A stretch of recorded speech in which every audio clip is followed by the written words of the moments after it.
Hello, it's James Caldwell, the Pearland guitarist, coming to you from sunny Pearland, Texas. Today I'm showing off my new handmade 1x12 speaker cabinet. It's loaded with a Celestion 12-inch G65 12M Creamback speaker.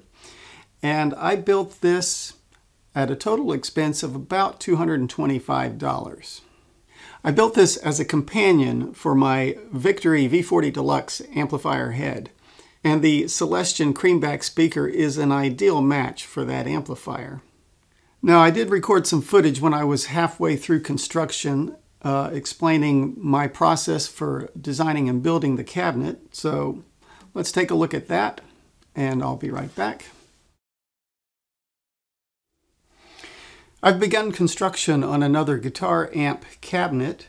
This one is a 1x12, and I'm building it from scratch. The primary wood I'm using is red Grandis, which is a mahogany substitute that works and finishes very well, according to my research. I've never used it before. The cabinet design, if you want to call it a design, is just my own dimensions and coming up with a method of construction that I figured I could do and that will work well. I have finger jointed the edges all the way around. The speaker board is 1/2-inch Baltic birch plywood. What I've done for that, inside of the cabinet, I have routed a trench, or actually I cut it with a dado stack, a trench all the way around to capture the speaker board. So it will be glued in, top, bottom, left and right sides, and then the perimeter of the cabinet and the speaker board will all be one solid unit. No nails or screws, just glued together in one solid unit. I'm going to make some back panels. It'll be an open back cabinet. And I intend to make a front panel with some grill cloth on it. I'm going to wait until the cabinet is finished and the stain has been applied, and just to see how it turns out. Then I'll make a decision on what type of grill cloth to use for the front. My speaker of choice is a Celestion G65 12M Creamback, one of the great classic guitar amp speakers made in England. I'm going to pair this cabinet with my Victory V40-Deluxe head, which I purchased recently. And they recommend the Celestion Creamback as the ideal speaker for that amplifier head. I decided to do this because a Victory 112 cabinet is about $600 right now. And looking around at other brands like Mesa Boogie, they're $500 for a 112 cabinet. I figure my total expense with wood and the speaker, it's a $144 speaker at the time I purchased it. Probably another $50 in wood and finishing supplies, plus the feet and hardware like the amp jack plate, speaker wire. Probably I'll come out spending under $225, so less than half the price of purchasing a name brand cabinet with this speaker in it. A lot of work, but it should look really nice and it should sound great. So the construction went pretty well, at least the result is nice. I ran into problems, as I usually do when I'm woodworking, but I overcame them. The grill cloth I wound up using is from Mojotone, and it's called Fender Oxblood with gold stripe. It seemed to be a nice match for the finished cabinet. Now, I mentioned in that previous segment there that this red Grandis wood takes stain well. And actually, I did stain it with some dark Minwax wood stain. And it looked okay. I wasn't thrilled with it. And then I put the Minwax clear coat on top, and to be honest, it looked awful. And I was really upset with myself. So I let it sit for about a week, trying to decide what to do. And I took it back out to the shop and I sanded on it for a couple of days just to get the stain off and to get back to the bare wood. And then I finished it with my usual finishing process with boiled linseed oil and polyurethane. Having said that, you can see that there's quite a checkerboard effect on the ends here where it's finger jointed, and that's because that dark stain really soaked in on the end grain. And so sanding it would not remove the stain from the end grain fingers. So it gives you a nice little checkerboard effect there. It would be a lot of trouble to do all that just to achieve that, and I would have been happy if I had just used my original staining method and it didn't have that look. But I think it looks nice. Let me go on to say I didn't attach a handle to the top of this. This really isn't the kind of cabinet you would want to be carrying out to nightclubs and stuff. It's like a piece of furniture, at least I view it that way. So it's something nice to set in your home, to let people admire, and then you can turn the thing on and crank it up and people say, wow, that's cool. However, if you need to carry it around, let me flip it around to the back here. The back panels, which I have a lower back panel that has the jack plate on it and just a top back panel that just covers the top portion of the cabinet. Makes a great handle for picking it up and carrying it around. Another neat feature, I think, is that I chamfered the edges on the front and the back, giving it a very dimensional look, just a straight angle, 45-degree angle on all the pieces. I initially thought about using a round over bit and having nice rounded corners everywhere.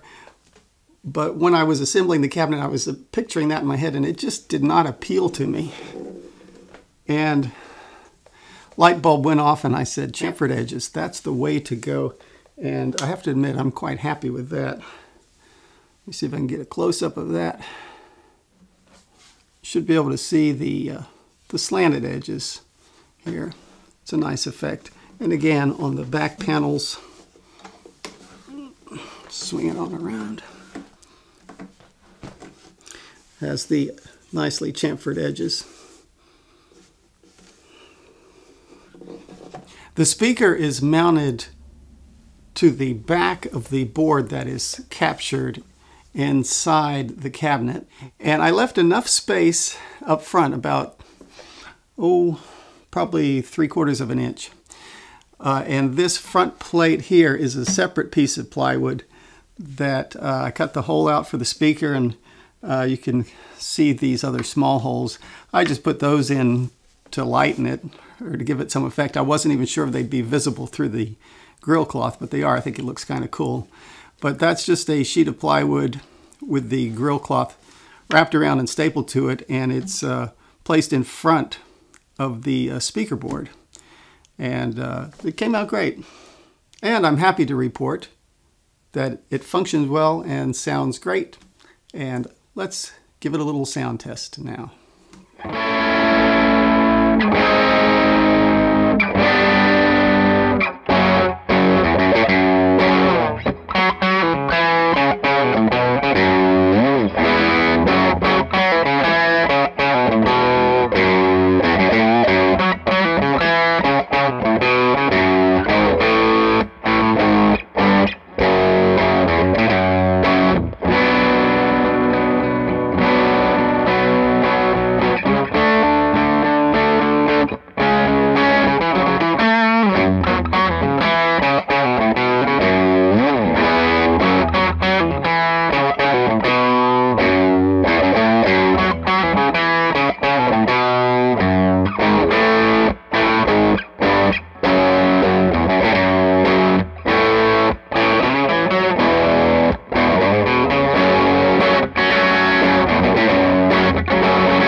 Thanks for checking out my Celestion loaded 1x12 guitar speaker cabinet.